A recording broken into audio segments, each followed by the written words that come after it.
Allah sən şəhidlərimizin ruhunu şad etsin.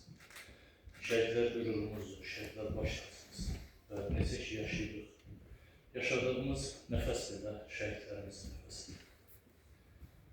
Onlar can verirlər ki, bizlər yaşayırıq. Amma mən buradan onu demək istəyirəm ki, şəhidlərimizin nəfəsini alaraq yaşayan insanlar gərək özləri bir şərəflə yaşasınlar. Şərəflə yaşasınlar ki, onlar hər zaman, hər dəqiqə şəhidlərimizi yaşasınlar. Şəhidlər haqqında çox danışmalılar. Yunus qardaşımız haqqında da çox danışmalılar. Amma mən bir şey haqqında da danışmaq istəyirəm ki, həqiqətən mən Tulus Duran Şəhid Ailələri Birliyinin adına danışıram. Orada həm rəhbər işlərim üçün, həm ictimai fəal kimi.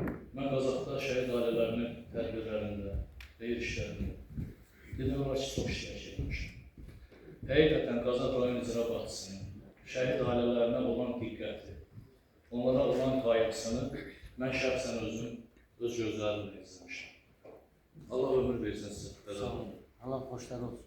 Amin inşallah. Bugünkü gün ölkə rəhbərimiz, cənab prezidentimizin şəhid ailələrinə olan o xüsusi diqqətini və qayğısını hər insan layiqincə çatdıra bilir.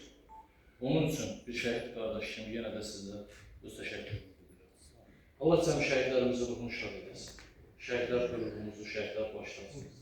Şəhid analarının əlindən öpürəm, atalarının qarşısında baş əyim. Var olun. Teşekkür ederim.